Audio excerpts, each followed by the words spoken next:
समस्त प्रभु प्रेमी भक्तों को जय सिया राम।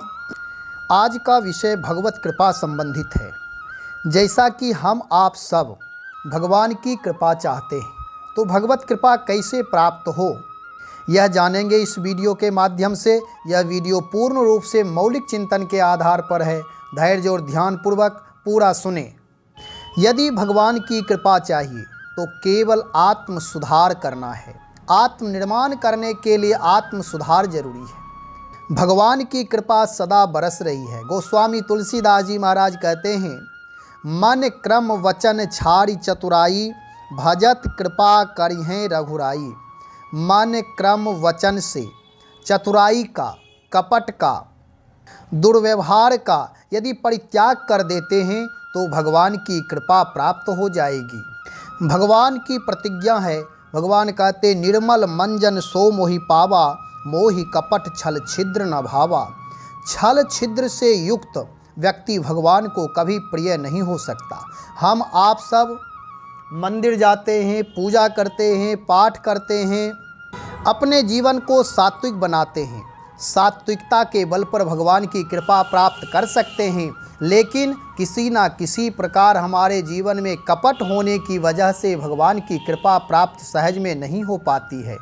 इसलिए इस कपट को, इस चतुराई को पहचानना है कि भगवत कृपा में बाधक तत्व क्या है।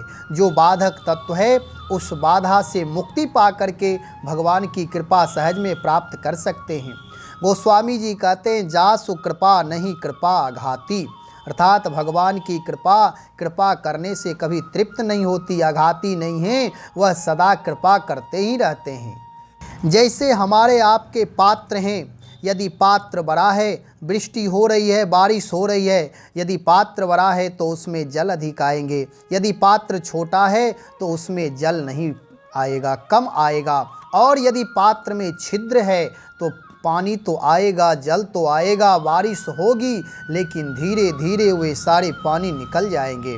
ऐसे ही हमारे आपके जीवन में वासना रूपी छिद्र है। मन में यदि कपट है तो भगवान की कृपा, प्रेमा भक्ति टिकती नहीं है, वह सहज में ही निकल जाते हैं।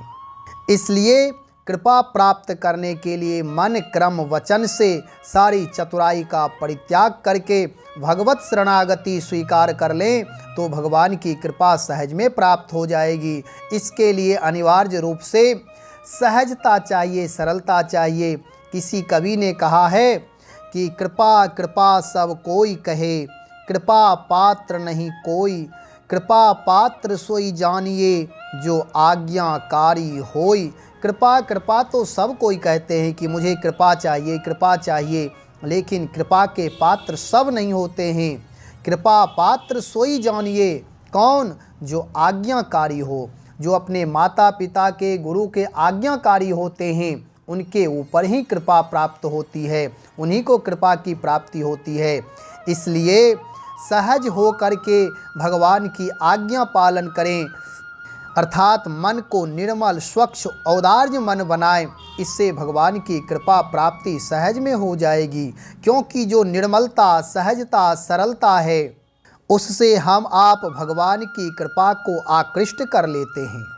इस पर एक दृष्टांत है कि एक गांव में एक ब्राह्मण रहते थे। कर्मवशात वे विद्या और धन दोनों से हीन थे, अर्थात विद्या की प्राप्ति नहीं हुई। विद्याहीन होने से धनहीन भी उनका जीवन रहा। भिक्षा मात्र ही उनकी जीविका थी, परंतु परिवार बड़ा होने से केवल भिक्षा से निर्वाह नहीं हो पा रहा था। बहुत कठिनाई से उनका जीवन चल रहा था। एक दिन उन्होंने अपने यहाँ के राजा की उदारता की प्रशंसा सुनी। फिर तो ये कुछ धन प्राप्त करने की लालसा से राजा के यहाँ जाने का निश्चय किए। मन में विचार आया कि राजा महाराज के पास चला जाए और उनसे कुछ निवेदन करें, अपनी दैन्यता बताएंगे, अपने बारे में बताएंगे तो राजा महाराज दयालु हैं, कृपालु हैं, वह कृपा करके कुछ दे देंगे जिससे मेरी जीविका ठीक से चलेगी। ऐसी भावना जगी। फिर मन में विचार आया कि राजा के पास खाली हाथ नहीं जाना चाहिए, ऐसा शास्त्र कहते हैं, परंतु क्या लेकर जाऊं?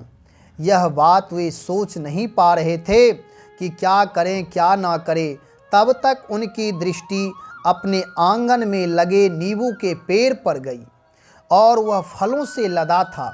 पंडित जी 5 नींबू ही उपहार स्वरूप राजा को जाकर भेंट किए और बहुत सरल भाव से अपनी स्थिति निवेदन किए कि महाराज, मैं आपके राज का गरीब ब्राह्मण हूँ, मेरे पास कोई व्यवस्था नहीं है, मैं कोई विद्वान नहीं हूँ, धनवान नहीं हूँ, मैं चरित्रवान हूँ, लेकिन सब चीज़ से हीन हूँ। मेरे पास लौकिक साधन नहीं है, परिवार बड़ा है, जीविका बहुत ही कठिनाई से जीवन का निर्वाह हो रहा है, इसलिए मैं आपके पास कुछ आशा लेकर के आया हूँ।